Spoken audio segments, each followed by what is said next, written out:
Hello everybody, welcome to the series of lessons on language of web. In this series of lessons, we're going to understand what is an API, HTTP, request, response, and many more. Without further ado, let's get started with what is an API. Before we move into the technical words like request, response, HTTP, or API, I want you to relax for a moment. We are going to understand the API using something very similar, something you have experienced many times in your life, even if you have never written a single line of code. Let me start with the example the restaurant. This analogy is extremely important. If you understand this example, you will never feel confused while learning the fast API, HTTP, or APIs. I want you to close your eyes for a second and imagine this. You walk into the restaurant and you sit at a table. You are hungry and you want food, but you cannot just walk into the kitchen and cook whatever you want.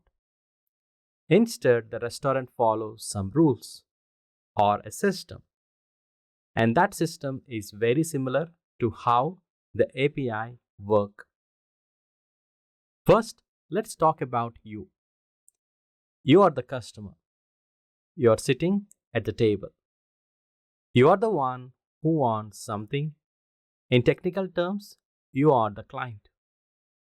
In software, the client could be a web browser like Chrome, Mozilla Firefox, Safari, etc., or could be a mobile app, or could be some kind of a postman request or any backend service. The very important rule here is the customer do not cook the food. Similarly, the client does not run any kind of a business logic. The client job is just to ask something. Now, what is the first thing you look for in a restaurant? You look for the menu. The menu is very powerful. The menu tells you what dishes are available, what dishes are not available, and how the dishes are described. You are not allowed to order something that is not on the menu. Even if kitchen can cook it, if it is not on the menu, you cannot order it. This menu is called API. The menu acts as a contract or an agreement between the customer and the restaurant. The menu says there are always only the things that you're allowed to ask for. In APIs, endpoints do the same thing. There are only certain endpoints that you are actually allowed for. And some of the endpoints that you're not allowed could be a reason that if the endpoint does not exist and the client cannot access it. Now let's talk about another important person is the waiter. The waiter is the most important person in this system. The waiter accepts your order, checks if it is valid, sends to the kitchen, and brings back the food. The waiter will never cook the food, never decides a recipe, never stores any ingredients. In software, the waiter is the API server. And this is what we're going to discuss in our course. The waiter is a fast API.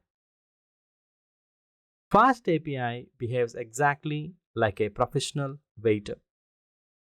It reads a request, it checks if the request is allowed, validate the data, forward it to the backend logic, and return the response.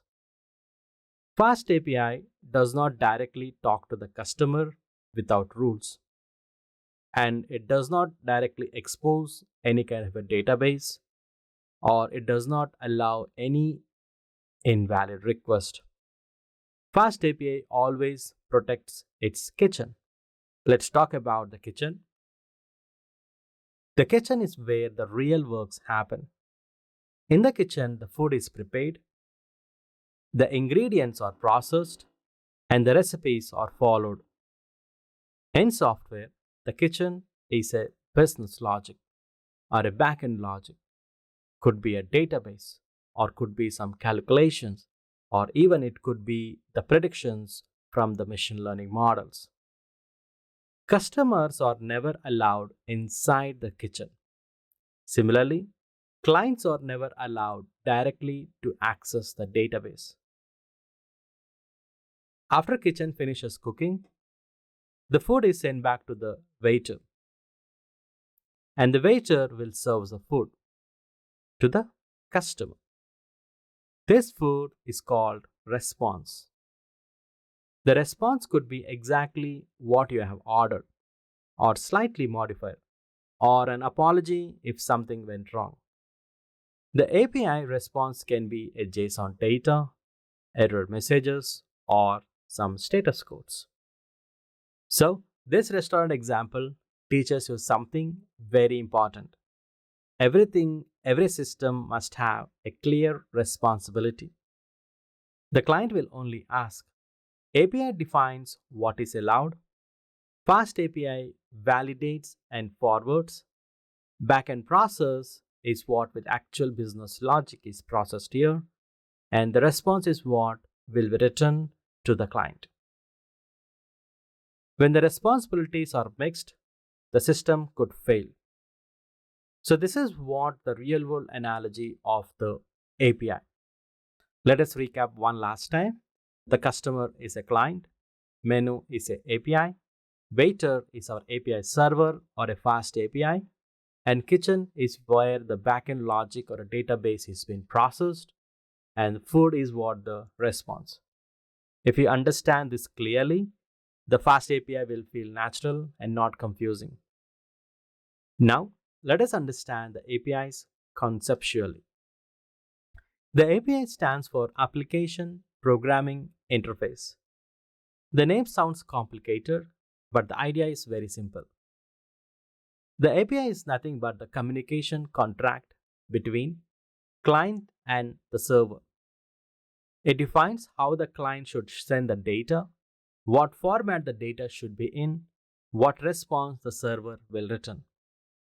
Think of it like an agreement between the two people. If you send the data in this format, I promise to respond in that format. API does not care whether the client is a browser, mobile app, or any backend service. As long as you are followed the rules, the communication works. So here are the two things or the two main players. One is the client and the server. As I told you, the client could be a browser, mobile application, postman request, and etc.